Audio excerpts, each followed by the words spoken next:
બધા સુમંતને કહેવા લાગ્યા, સુમંત ભાઈએ ના આપણા મહારાજ રોજ સવારે વહેલા જાગે છે, આજ કેમ કંઈ જાગ્યા નહીં? ને ત્યારે સુમંત આખી અયોધ્યાની પ્રજાનું પ્રતિનિધિત્વ કરતા કૈકેયીના ભવનમાં ગોપગૃહનો પ્રવેશ કરે છે. આ બાજુ મંથરાને પૂછ્યું, મંથરા કહીને ગોપભુવનમાં છે, ને ગોપભુવન શબ્દ જ્યાં સુમંતે સાંભળ્યો છે, સાધુ તજ સુમંત વૃદ્ધિ ગયા છે. ગોપભુવન આખા જીવનમાં ક્યારે ગોપભુવન શબ્દ આવ્યો નહીં. આજે રામજીને ગાદી આપતા નહીં ત્યારે ગોપભુવનમાં પ્રવેશ કર્યો છે. ત્યાં જઈને જોયું મહારાણી કૈકેયી નિષ્ઠુર બનીને ઊભા છે, દશરથની ધરતી પર પડ્યા છે.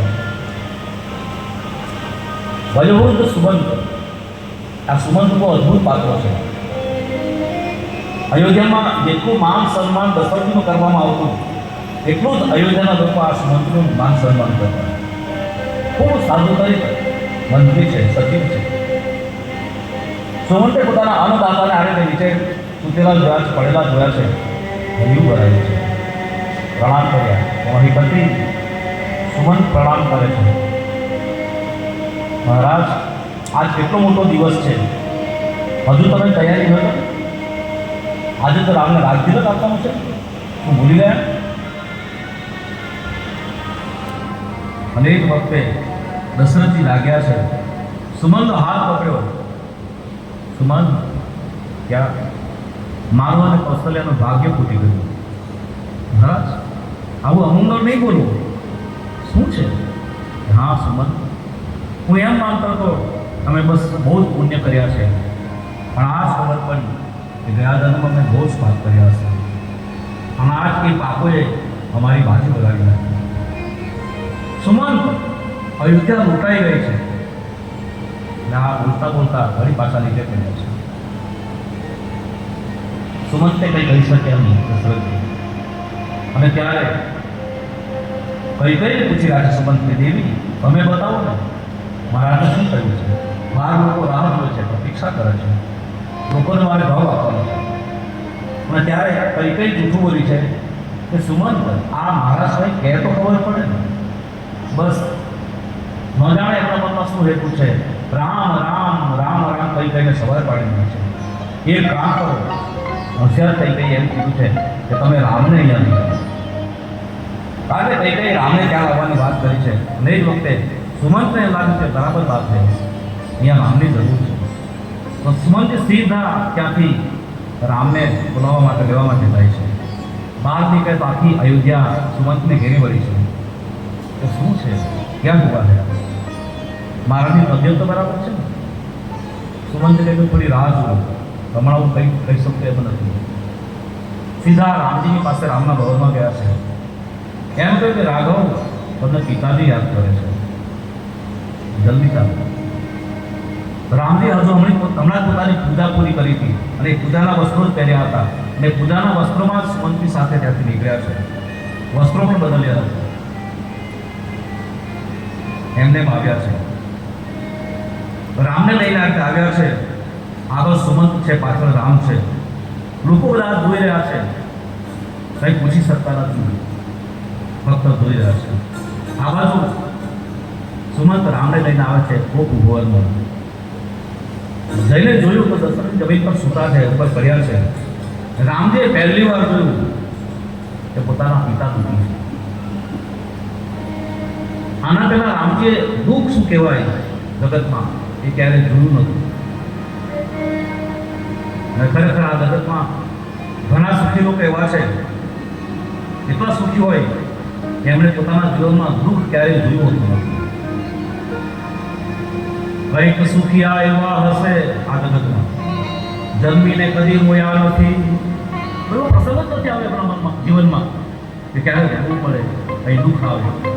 કંઈક સુખિયા એવા હશે કે જન્મીને કદી રોયા નથી, પણ કંઈક દુખિયા એવા હશે જેને સપને સુખ જોયા નથી. કંઈક દુખિયા એવા હશે જેને સપને સુખ જોયા નથી. પિતાજીને આપણે મૂર્છિત પડેલા જોયા છે. રામજીનું કોમળ હૃદય છે. પિતાજી, હું પ્રણામ કરું છું. સચી સુમંતે રાજીને બેઠા કર્યા છે. મહિપતિ રામજી પ્રણામ કરે છે. દશરથજી આંખો ખોલી છે, રામના હાથ પકડ્યા છે, ઘડી કર્યા છે. રાઘવ, હા પિતાજી, શું મારી કઈ ભૂલ થઈ? મારાથી કોઈ રઘુકુળની મર્યાદા તૂટી કે જેથી કરીને તમે મને ઠપકો ના આપી શકતા હો અને તમારે દુઃખી થવું પડે? હું, લક્ષ્મણ, ભરત, શત્રુઘ્ન, બસ આવા 4 તમારે પુત્રો હોય અને એ 4 પુત્રોના પિતાને રડવું પડે? અમારા માટે સરળજનક છે. બતાવો, આજ્ઞા કરો, શું થઈ અમારી? ને ત્યારે દશરથજી બોલ્યા કે રાઘવ, કોઈ ભૂલ નથી તમારી, ભૂલ મારા પ્રારબ્ધની છે. કેમ આવું કરો છો? રામજી સુમંતને પૂછે કે પિતાજીને શું થયું? ને ત્યારે સુમંતજી એટલું બોલ્યા કે રાઘવ, મારું આખું જીવન મેં આ રઘુકુળની સેવામાં સમર્પિત કર્યું છે. હું વ્રત થઈ ગયો આ સેવા કરતા કરતા. પણ રામ, હકીકત કહું કે આખા જીવનમાં આ અવધપતિને આટલા દુઃખી મેં ક્યારેય થયા નથી. આ પહેલી વાર જોઉં છું મહારાજને આટલા દુઃખી. ભગવાન રામે કઈ મને સામે કર્યું, માં બતાવો મારા પિતાના દુઃખનું કારણ શું છે? મને ખબર પડે તો જલ્દી પ્રયાસ કરું કે મારા પિતા દુઃખમાંથી બહાર આવે. બતાવો ને. કઈ બોલી બીજું કઈ કારણ નથી. રાજવીર તારા પર બહુ સ્નેહ છે. તારા પર અતિ પ્રેમ એ જ રાજવીને દુઃખી કરી રહ્યો છે. શું છે માં?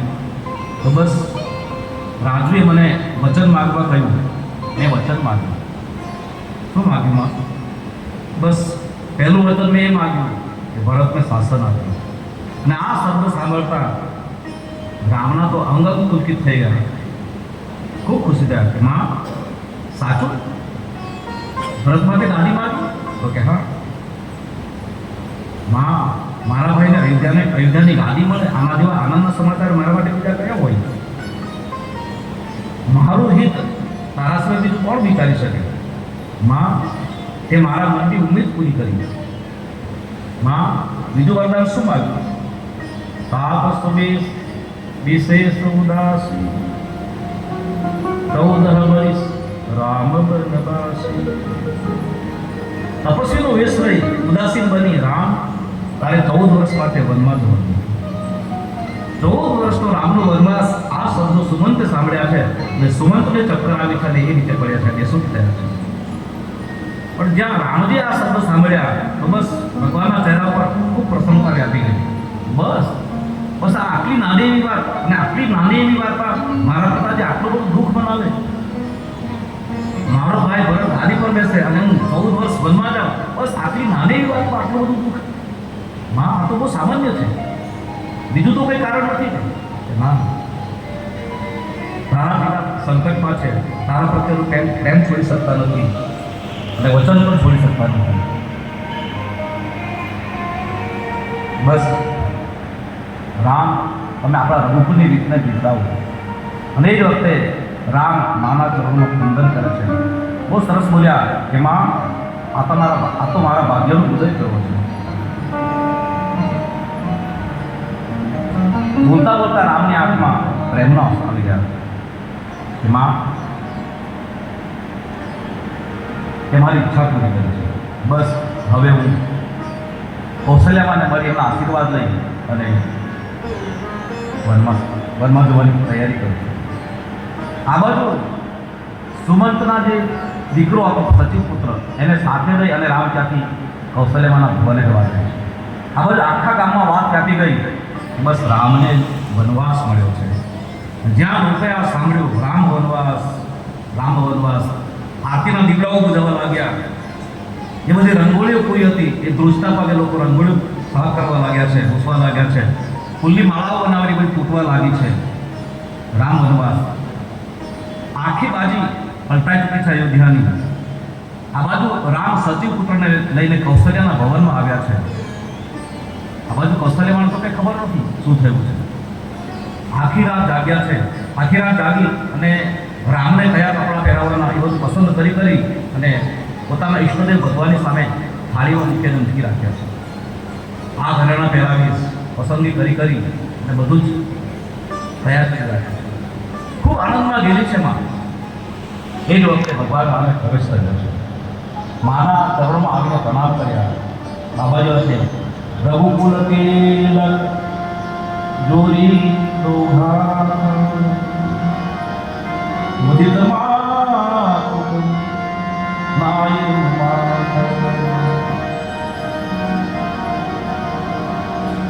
રામજી આવીને પ્રણામ કર્યા કે માં, જ્યાં અમે પ્રણામ કર્યા માં તો ભેટી પડી છે. વારંવાર ધૂમવા લાગી છે માં રામને. માની આંખમાં અશ્રુ આવી ગયા છે કે આપણો હજુ તૈયાર છે. આજે કેટલો મોટો દિવસ છે, જલ્દી તૈયારી કરો, વસ્ત્ર અલંકાર બધું ધારણ કરો. તારા પિતાને ગુરુદેવ મને કહીને નહીં કહેશે, મને કહેશે કે આજે આટલો મોટો દિવસ અને તૈયાર ન થયો, જલ્દી કરો. કૌશલ્યમાં આ રીતે કહેવા લાગી છે. આવા જે રામજી નતમસ્તકે ઊભા છે, માથું નીચું કરીને ઊભા છે. બે ચાર વાર થયું કોઈ કંઈ બોલતા નથી, ચૂપ છે. અને જ્યારે નીચું માથું કરીને ઊભા છે તો માએ હળપતિ પકડી છે અને માથું ઊંચું કર્યું છે. ચહેરો ઊંચો કર્યો અને જોયું તો રામની આંખમાં આંસુ છે. રાઘવ, હા માં, ધીરજ રાખે તો કહું શું, તું હૃદય મજબૂત કર. શું વાત છે? હા માં, સાંભળ. મારા પિતાએ મને રાજ્ય આપવાની વાત કરી, એ વચન મને નિભાવ્યું છે. પિતાનો પેલો આખો બચાવ કર્યો રામજી. કૌશલ્ય બોલી કે વચન તો પાડવું હતું, એમાં તો નવી વાત શું કરી રહ્યો છે? સાંભળમાં, મારા પિતાએ મને રાજ્ય આપવાની વાત કરેલી, એ વચન એમને પાડ્યું છે, પણ એમાં થોડુંક ફેરફાર કર્યો. શું? મારા પિતાએ મને રાજ્ય તો આપ્યું જ છે, પણ કહ્યું પિતા દિન મોહિકા મને પિતાએ કાનન રાજ, જંગલનું રાજ આપ્યું છે. અને માં, આપણું અયોધ્યાનું રાજ એ કંઈ સીમિત થોડું છે, ખાલી અયોધ્યા પૂરતું મર્યાદિત થોડું છે. એની સરહદો તો ક્યાં સુધી વિસ્તરેલી છે. એક બાદ અહીંયા અયોધ્યામાં રહીને શાસન કરશે ભરત, અને હું જંગલમાં જઈ વનમાં શાસન કરીશ. વનમાં જઈશ, બસ વનમાં જઈ અને ત્યાં વનમાં જઈશ તો મને કેટલો મોટો ફાયદો થશે. એ વિશ્વામિત્ર જેવા મહાપુરુષોએ આપણા નગરમાં માગણી કરવા માટે આવવું પડે, બસ એના કરતાં હું આશ્રમે ફરીશ અને બધાને પૂછીશ. અને આ રીતે 14 વર્ષ એમને પૂરા થઈ જશે. બસ 14 વર્ષ પૂરા થતાં હું પાછો આવીશ, તને પગે લાગીશ, તારા આશીર્વાદ લઈશ. માં, 14 વર્ષની અવધિ એ કંઈ બહુ મોટી અવધિ નથી. રામ વનવાસની આ વાત સાંભળી અને કૌશલ્યના હાથમાંથી રામનો હાથ છૂટી ગયો છે. અને એ વખતે એ ક્ષણે કૌશલ્યાને એ ભવનમાં કોઈ જુએ તો કૌશલ્યા ન લાગે, કૌશલ્યાની પથ્થરની મૂર્તિ હોય એવા લાગે. બિલકુલ સ્તબ્ધ બન્યા છે. બોલ્યા કે બેટા વનવાસ? હા માં, ધીરજ રાખ. નહીં બેટા, તારા પિતા જેવું ક્યારે ન કરી શકે. હું આ વાત માનતી નથી. મેં કેટલી બધી તૈયારીઓ કરી છે. માં, રોના મત, ધીરજ રાખ. તું ચોખ્ખું બતાવ, સાફ બતાવ, અયોધ્યામાં આ ઉપદ્રવ કર્યો કોને? એ વખતે સચિવ પુત્ર જે સાથે આવેલા એની સામે જોયું છે રામજી. પોતે કહી શક્યા નહીં. જ્યાં સચિવ પુત્રની સામે રામે જોયું એટલે સચિવ પુત્રએ પછી આખી વાત કહી છે કે કઈ માએ 2 વરદાન માંગ્યા અને એમાં ભરતને શાસન અને રામને 14 વર્ષનો વનવાસ આ માંગ્યો છે. અને જ્યાં સચિવ પુત્રના મુખ્ય આ વાત સાંભળી છે અને એ જ વખતે કૌશલ્યાનું અદ્ભુત રૂપ તુલસીદાસે બતાવ્યું છે. એમ કહેવા લાગ્યા કે તારા પિતા જે એકલાએ તને જો વનવાસ આપ્યો હોત તો હું ચોક્કસ એમાં ફેરફાર કરી શકું. પણ આ સચિવ પુત્રના કહેવા પ્રમાણે કઈ માએ જો વરદાન માંગ્યા હોય અને રામ વનવાસ માટે એટલું કહ્યું હોય તો બસ પછી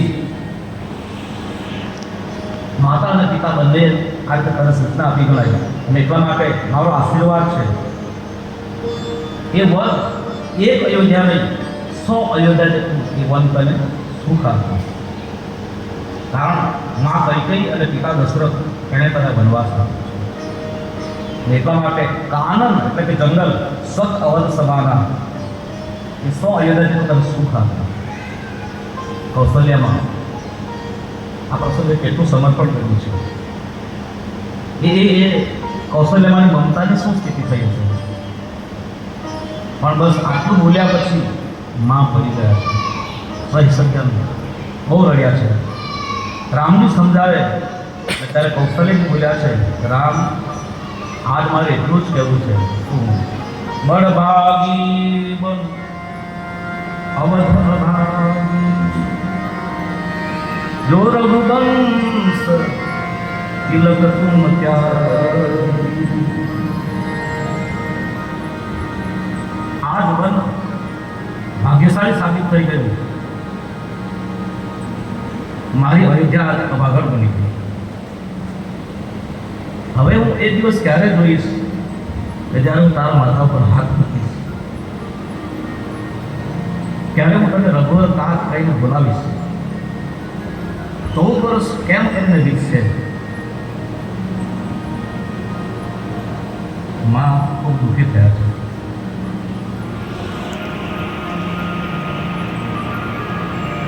બીજું તો કંઈ નહીં, પણ જ્યારે ભરત આવશે ત્યારે ભરતનું કેમ કરીને સાચવીશ. આ બાજુ આ સમાચાર ફેલાયા છે અને સમાચાર સીતાજીને મળ્યા છે. એકદમ દોડતા આવ્યા છે. નિર્ણય કરીને જ આવ્યા છે કે ક્યાં તો આ શરીર અને પ્રાણ બંને રામજીની સાથે જશે, અથવા તો એમ કહેશે કે તમારે નથી આવવાનું તો શરીર અહીંયા રહેશે અને પ્રાણ રામજીની સાથે જશે. બસ સીતાજી આવ્યા છે. અને એ વખતે કૌશલ્યાએ સીતાજીને જોઈને રામજીને પૂછ્યું કે બોલ આ વૈદેહી માટે શું કહે છે. ભગવાન એવું કે સીતાજી ઘરે રહે તો બધાને આધાર થાય. તેથી રામજીએ સીતાજીને કહ્યું છે, સમજાવે સીતાજીને કે દેવી તમારી ઉંમર વનવાસની નથી. ભાવિની તો ઘરનું ભૂષણ છે. તમે ઘરે રહો, માતા પિતાની સેવા કરો. સીતાજીને સમજાવી રહ્યા છે. અને ત્યારે સીતાજીએ કૌશલ્યમાની હાજરીમાં એમ કહ્યું કે અવિવેક થતો હોય તો માફ કરજો, પણ મહારાજ એક પ્રશ્ન પૂછું કે પતિવ્રતા નારીનો ધર્મ શું કહેવાય? તમે કહેશો મને? તમે વનમાં જાઓ અને હું અયોધ્યામાં રહું તો કાલ આખી દુનિયાનો નારી સમાજ એવો અર્થ નહીં કરે કે બસ પતિને સુખમાં જ સાથ અપાય, દુઃખમાં સાથ ન અપાય. સીતા પણ દુઃખમાં ભાગીદાર નહોતા બની, સુખમાં સાથ અપાય. આવું એક ખોટું અર્થઘટન નહીં થાય આ જગતમાં. અને હા મહારાજ, બીજી વાત, હું તમારી પત્ની હું તો તમે મને દૂધી પાડી શકો ને? તો હું કંઈ તમારી પત્ની નથી, તમારો પડછાયો છે. પડછાયાને કેવી રીતે દૂધો પાડી શકો તમે? ગીરા અરસ જલની કહી બંધો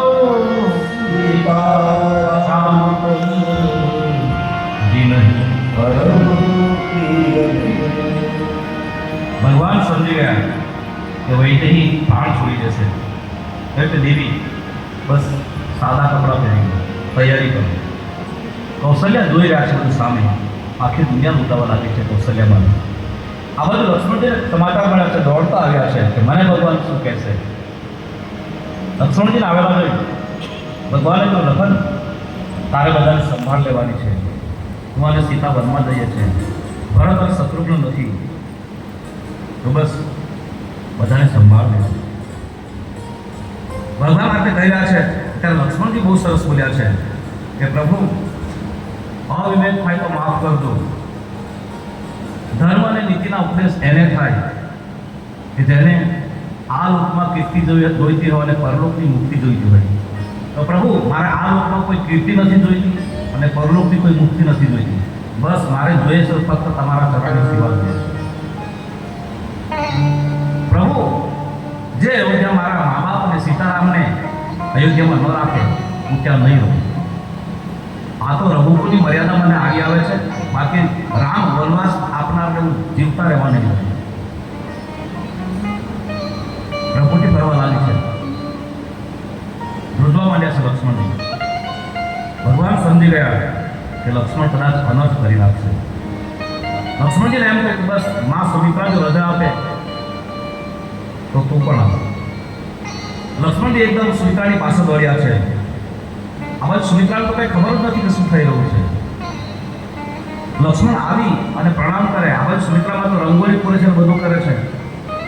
સુમિત્રા પૂછવા લાગી કે લખન આ શોભાયાત્રા ક્યારે નીકળવાની?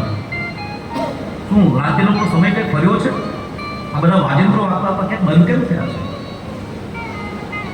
કાંઈ ખબર નથી મને. બહુ ભોળા છે સુમિત્રા. ત્યારે લક્ષ્મણે કહ્યું કે માં મન મજબૂત કર તો સાંભળી શકીશ. શું આ બધું ભૂસી નાખ રંગોળી વગેરે. માં રામને 14 વર્ષનો વનવાસ આપવામાં આવ્યો છે. માં વૈદેહી સાથે જાય છે, હું તારી રજા લેવા માટે આવ્યો છું, મને હુકમ કર. મેં આટલી વાર ત્યાં સુમિત્રાએ સાંભળ્યું. સુમિત્રાએ લક્ષ્મણજીનો હાથ પકડ્યો છે, હપ્તો આપ્યો કે લક્ષ્મણ સીતા અને રામ વનમાં જતા હોય તો તું મારી પાસે મંજૂરી લેવા આવ્યો શું કામ? તારે તો તારી ક્યાંથી ત્યાંથી એમની સાથે રવાના થવું જોઈતું હતું. કારણ તારા મા બાપ તો રામ અને સીતા છે, તો અહીંયા શું કામ આવ્યું? તો રામ અને સીતાનો વનવાસ મળતો હોય, અવધ તુમ્હાર કાજ કછું નહીં. આ અયોધ્યામાં તારું કઈ કામ નથી. તારી અયોધ્યા તો ક્યાં છે જ્યાં રામ હોય. હાથમાં ધનુષ્માન આપ્યા છે. માએ સૂચના આપી લક્ષ્મણને, રાગ, રોષ, ઈર્ષા, મદ અને મોહ આ બધાને ક્યારેય સ્વપ્નમાં પણ આધીન થઈશું. લક્ષ્મણજી ધ્રુજી ગયા. કીધું કે ખૂબ રામ ભક્તિ કર દે. લક્ષ્મણજી વિચાર કરે કે જ્યાં સુધી સૂતો નહીં હોઉં ત્યાં સુધી તો કોઈ વાંધો નહીં, આ બધું મારા મનમાં નહીં આવશે. પણ કદાચ સુવિધા મને સ્વપ્ન આવે અને સ્વપ્નમાં જો આ દૂષણ આવી જાય તો માએ એમ કીધું કે સ્વપ્નમાં પણ આ દૂષણ ન આવવા જોઈએ. ને બસ લક્ષ્મણજીએ એ જ ક્ષણે પ્રતિજ્ઞા કરી છે કે જાગૃત અવસ્થામાં તો આ દુર્ગુણો ક્યારેય પણ મારામાં નહીં આવે, પણ કદાચ સુવિધા પછી સ્વપ્ન આવે અને સ્વપ્નમાં જો આ દોષ આવે તો મેં મારી માતાનું વચન નિભાવ્યું ન કહેવાય. પ્રતિજ્ઞા કરી છે બસ આ જ ક્ષણથી હું પાછો આવીશ ત્યાં સુધી સુઈશ જ નહીં, એવી પ્રતિજ્ઞા કરી છે.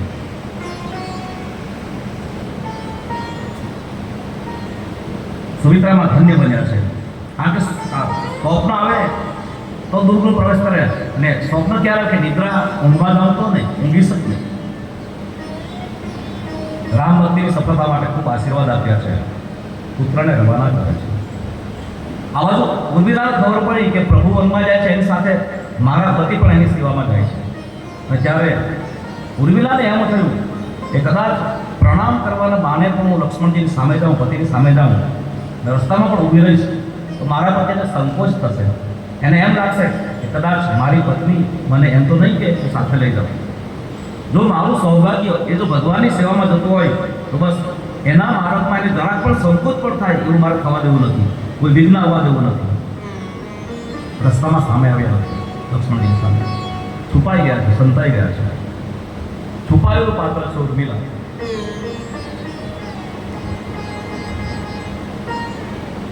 આ દિવાલ છે, દિવાલ પર રંગ કરી શકાય, પણ જે રીતે પાયો છે એના પર ક્યાંય રંગ કરી શકાતો નથી. તો ઉર્મિલા એ ગર્ભિત પાત્ર છે, છુપાયેલું પાત્ર છે, એનો રંગ ક્યારેય દેખાશે નહીં. ને ઉર્મિલાનો અર્થ જ એ થાય છે ઉર મિલા. ઉર એટલે હૃદય. જેનું ઉર મળી રહ્યું છે એને વિયોગ જ ક્યાં છે, છૂટા જ ક્યાં છે કે એને 14 વર્ષનો વિયોગ લાગે. આ તો ઉર્મિલાનું શરીર ઘરે રહ્યું હશે, એનો ઉર તો લક્ષ્મણજીની સાથે જ રહ્યો. ઉર્મિલા जिसका अमृत मिला हुआ है। रामायण में एक पात्र अद्भुत त्याग करे છે ને એટલા માટે રામાયણ માટે કેવું એટલું જ કહી શકાય એક વાક્યમાં કે રામાયણ એટલે ત્યાગની હરીફાઈ છે। કોણ કેટલું ત્યાગે, કોણ કેટલું ત્યાગે। લક્ષ્મણજી દોડતા આવ્યા છે કૌશલ્યના ભવનમાં। આવા જ સીતા પણ આવી ગયા સાદા કપડાં પહેરીને। રામજી ઊભા છે। माँ कौशल्या બધું જોઈ જોઈને બહુ દુઃખી થાય છે, બહુ રડે છે। नजर सामे બધું થઈ રહ્યું છે। किसी ने ऐसा लिखा है, नजर सामे तमन्नाનું પતન જોયું નથી જાતું। ખીલ્યા પહેલા કડી હોય હતી, પૂર્ણા છોડ પર કડી આવી હોય અને ખીલ્યા પહેલા ખરી જાતું સુમન જોયું નથી જાતું। કહેવાનો અર્થ કૌશલ્યામાં બહુ રડી રહ્યા છે। ત્રણેય પ્રણામ કર્યા છે। માં રડી રહ્યા છે। સમજાવે ભગવાન કે માં હું એકલો નથી થતો, વૈદ્ય અને લખન મારી સાથે છે। અમે જલ્દી પાછા આવીશું, તને બહુ યાદ કરીશું। જ્યારે ભરત આવે ત્યારે ધામધૂમથી ગાદી આપશે। ભગવાન સમજાવે, બહુ કોશિશ કરે કે માં મત કરો, પણ કેમ સમજાઈ શકાય। माँ मूर्छित बन्या છે। माने मूर्छित રાખી સજળ નેત્રે કૌશલ્યાના મહેલમાંથી નીકળ્યા છે। કૈકેયીના ભવનમાં આવ્યા છે। મહારાજ દશરથજી જોયું તો રામની સાથે વૈદેહી અને લક્ષ્મણ પણ જાય છે। ત્રણેય વંદન કર્યા અને ત્યારે દશરથે વૈદેહીનો હાથ પકડ્યો કે બા દીકરી, વનવાસ તને નથી, મેં અપરાધ કર્યો, મારો અપરાધ એટલો મોટો નથી, મને એટલી બધી મોટી સજા ન આપો। તું મારા ઘરની લક્ષ્મી છે, તું જો જશે તો અયોધ્યાથી નિર્બંધ થઈ જશે, અમારું કોણ ધ્યાન રાખશે। સીતાજી બહુ રડ્યા છે। પિતાને વંદન કરતા સીતાએ કહ્યું, પિતાજી હું તમારી સામે દલીલો કરું તો સારું ન ગણાય, અપરાધ ગણાય, પણ છતાં મને એટલું નહીં શીખવાડો કે જો હું આર્યપુત્રની સાથે નહીં જાઉં તો કાલે ઉઠી અને લોકો આંગળી ચીરશે, એમ કહેશે કે અવધપતિની પુત્રવધુ એ પતિવ્રતા નહોતી, આવું નહીં કે બધા કાલ ઉઠીને એક ખોટો સંસ્કાર શરૂ થશે।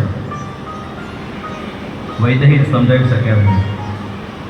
રામને રોકવાની કોશિશ કરે, લક્ષ્મણને રોકવાની કોશિશ કરે, અસફળ રહ્યા છે, સફળ થયા નહીં। આ બધું કઈ મુનિના વસ્ત્રો અને પાત્રો હાજર કરે છે। રામને એમ કહ્યું કે તમારા પિતા કોઈ દિવસ કહી શકશે કે તમે જાઓ, સૂરજ ઘણો ઉપર આવી ગયો છે, તૈયારી કરો। કઠોર કૈકેયી આ જે બોલે છે, સુમંત ધ્રુજી ગયા છે, દાસ દાસીઓ રડે છે, તો માની આપેલી પ્રસાદી રામજીએ સ્વીકારી છે, વંકલ ધારણ કર્યા છે। જે દિવસે રાજ્ય પોશાક પહેરવાનો હતો એ દિવસે વંકલ ધારણ કરે છે। રાનું નામ જીવન। ત્રણેય તૈયાર થયા છે। પિતા બેસુદ થયા છે, પ્રણામ કર્યા છે, કૈકેયીનો આશીર્વાદ લીધો છે અને હવે ત્રણેય જણા વનવાસની યાત્રાનો આરંભ કરે। સજીવન સાજ સમાજ સબ વિનિતા વનિતા બંધ સમેત, બધાને અચેત કરી, બેસુદ કરી ભગવાન નીકળ્યા છે। અને જ્યાં અયોધ્યાના રાજમાર્ગ પર આવ્યા છે એ પગ મૂક્યો, હજારો માણસો બેસુદ થવા માંડ્યા છે કે રામ નહીં જાઓ, નહીં જાઓ। બાળકો, વૃદ્ધો, આબા બધા જ નર નારી બધા જ રડે છે। બધા સરયુને કિનારે પહોંચ્યા છે। વશિષ્ઠ બાપજીના આશ્રમે બાપજીને મળ્યા છે, વંદન કર્યા છે। એમ કહે કે બાપજી મારા પિતાજીની તબિયત બરાબર નથી, ભરત અને શત્રુઘ્ન ઘરે નથી, સંભાળજો। ભરત આવે એટલે ધામધૂમથી એને ગાદી આપશે। સીતા, રામ, લક્ષ્મણ ત્રણેય પ્રણામ કરે છે। ત્યાર પછી ભગવાન અયોધ્યાની પ્રજા તરફ ફર્યા છે। હાથ જોડીને કહેવા લાગ્યા કે ભાઈઓ બસ, મારા તરફ તમારે આટલી બધી લાગણી છે તો બસ અયોધ્યામાં રહી મારા માતા પિતાની સેવા કરો, અવધનું ધ્યાન રાખો. લોકો બોલ્યા કે રામજી અવિવેક થાય તો ઠીક, માફ કરજો, બાકી અમે કોઈ અયોધ્યામાં રહીશું નહીં. બહુ રડ્યા છે ભગવાનમાં, પ્રેમમાં રડ્યા. ભગવાનની આંખમાં આંસુ છે. આ બાજુ દશરથજીને થોડું ભાન આવ્યું છે. સુમંતને એમ કહ્યું કે જા રથ લઈને જાઓ. 4 દિવસ આ ત્રણેયને વનમાં ફેરવી વન બતાવી અને પાછા લઈ આવ્યા. સુમંત આવ્યા છે રથ લઈને. આ બાજુ સુમંત બોલે રથ લઈને આવે સરયુની કિનારે. પિતાનો સંદેશ કયો છે કે પિતાએ રથ મોકલાવ્યો છે. ત્યારે ભગવાનને એમ લાગ્યું કે અત્યારે રથમાં બેસવું બરાબર ઠીક છે, કારણ તો જ લોકો આગળ જવા દેશે, નહીંતર કોઈ આગળ ચાલવા દેશે નહીં. આ રીતે રામજી, લક્ષ્મણજી, સીતાજી ત્રણેય રથમાં બેઠા છે. અને જ્યારે રથ આગળ વધે છે, રથમાં બેસતા પહેલા અયોધ્યાની માટીને માથે લગાડી છે, રાષ્ટ્રધ્વજને પ્રણામ કર્યા છે. જ્યાં રથ પ્રયાણ કરે લોકોએ સૂર કરી મૂક્યો છે, મત જા જોગી મત જા, નહીં જાઓ નહીં જાઓ. અને જો તમારે જવું જ છે તો જૈસે વિરાને કહા, પ્રસિદ્ધ પદ છે, અગર ચંદન કી સીતા બના કર. જવું જ હોય તો પહેલાં અમે ચિતા ખરીદીએ, એના પર અમે બેસી જઈએ અને પછી તમારા હાથે જે ચિતાને આગ લગાડી દો, અમને બાળી દો અને પછી તમે જાઓ. અગર ચંદન કી સીતા બના કર અપને હાથ જલા જા. ધીરે ધીરે રથ આગળ વધ્યો છે. એમ કહેવાય છે કે અતિશય નાના બાળકો હતા, વૃદ્ધ માણસો હતા, બીમાર માણસો હતા, એટલા જ અયોધ્યામાં રહ્યા છે. બાકી બધા ભગવાનની સામે ગયા છે. જેણે જેણે ભગવાનનો પ્રેમ જાણ્યો હશે, રામનો પ્રેમ જાણ્યો હશે, એને પદાર્થ કોઈ દિવસ રોકી શકે નહીં. લોકો પોતાની જે કુબેર જેવી સંપત્તિ હતી એ બધું જ છોડી ભગવાનની સાથે આગળ વધે છે. તમસાને કિનારે રથ પહોંચ્યો છે અને ત્યાં સાંજ પડી ગઈ. ભગવાને સુમંતને એમ કહ્યું કે સુમંત રથ છોડી નાખો, અહીંયા જ મુકામ કરી આપે. આ બાજુ તમસાને કિનારે પ્રથમ રાત્રે મુકામ ભગવાને કર્યો છે. હજારો માણસો તમસાની રીતિમાં એમને એમ સૂઈ ગયા છે. કંઈક બહુ થાક લાગ્યો છે, દેવતાઓએ થોડી માયા કરી, ભગવાનની કંઈક ઈચ્છા, અને બધા જ બરાબર સૂઈ ગયા છે. જ્યારે અડધી રાત્રિ થઈ ત્યારે ભગવાન રામજી સુમંતને એમ કહ્યું કે બસ હવે રથ ચલાવો આગળ. અને રથ એવી રીતે ચલાવો કે લોકોને કંઈ ખબર ન પડે, આપણે નીકળી જવું છે. કારણ કે સવાર પડશે તો લોકો આપણે જવા દેશે. આ રીતે અયોધ્યાની જનતાને સુતેલી રાખી ભગવાન રામ, લક્ષ્મણ, સીતા એ ત્રણેય ત્યાંથી રથ લઈને જતા રહ્યા. અમારી સવાર પડી, બધા જાગ્યા છે અને રામ અવતારની એ તમસાનો તટ જોતા લોકોએ જે આક્રમણ કર્યું છે, બધા 10 દિશાઓમાં દોડવા લાગ્યા, કઈ દિશામાં ગયા, કઈ દિશામાં ગયા, કઈ ખબર પડી નહીં. હવે આ પ્રસંગે થોડુંક વિચાર કરવા જેવું છે. ખરેખર ભગવાનનો આ પગલું સારું કહેવાય. જે બધા માણસો પોતાનું બધું જ છોડીને આવ્યા હતા, પોતાના બાળકોને, પોતાની સંપત્તિને, ને બધા એમને રાતના સૂતા મૂકી અને ભગવાન જતા રહ્યા. આ સારું કહેવાય. પણ આધ્યાત્મિક દ્રષ્ટિએ જોઈએ તેનું કારણ છે કે પરમાત્માની સાથે સતત સાથે રહેવા માટે એટલો ત્યાગ પર્યાપ્ત નથી. ભગવાનની સાથે સતત રહેવા માટે થોડું એટલું જ પર્યાપ્ત નથી, એટલો ત્યાગ પર્યાપ્ત નથી. એની સાથે જાગૃતિની પણ જરૂર છે. જાગવું જોઈએ. આ લોકોએ બધું છોડ્યું પણ જાગી શક્યા ને ઊંઘ છોડી શક્યા નહીં. ક્રમમાં તમે વિચાર કરો, એમણે પોતાનું ઘર છોડ્યું, પોતાના ઘરમાં જે શયન કક્ષ હતો, સુવાનો રૂમ હતો એ છોડ્યો, શયનખંડ છોડ્યો, એ શયનખંડમાં જે પલંગ હતો એ પલંગ છોડ્યો, એ પલંગમાં જે બિસ્તર હતો એ બિસ્તર પણ છોડ્યું. આ બધું છોડ્યું. અયોધ્યા છોડી, ઘર છોડ્યું, શયનખંડ છોડ્યો, બિસ્તર છોડ્યું, બધું છોડ્યું, પણ ઊંઘ ન છોડી શક્યા. તો પદાર્થ છૂટે પણ વૃત્તિ ન છૂટે તો ભગવાન આપણને છોડીને જતો રહે. આવું એક સૂત્ર છે. વૃત્તિ પણ ચૂકવી ગઈ, નિદ્રા છોડી ન શક્યા અને એટલા માટે રામ એમને મૂકીને જતા રહ્યા. અને આ રીતે રામ કઈ દિશામાં ગયા કંઈ ખબર પડી નથી. અને ત્યારે આ બધાની સાથે જે બધા સજ્જન દયા મનુષ્યો હતા એમણે બધાને સમજાવ્યા જો ભગવાને આપણને એમની સાથે લઈ જવા હોત તો પછી આ રીતે આપણને મૂકીને જાત નહીં. ભગવાનની ઈચ્છા છે કે આપણે બધા અયોધ્યામાં રોકાઈએ, તો બસ ભગવાનની ઈચ્છામાં આપણે આપણી ઈચ્છાને ભેગી લઈએ. હમ રાજી ને ઉસી મેં જિસમેં તેરી રજા હૈ. આપણને કે આપણી ઈચ્છા ન હોય, ભગવાનની જે ઈચ્છા છે કે તમે અયોધ્યામાં રહો. એમની ઈચ્છા તો આપણને સાથે લઈ જાતો જ ને. આ રીતે આખી અયોધ્યા તમસાના કિનારે પાછી અયોધ્યા આવી છે.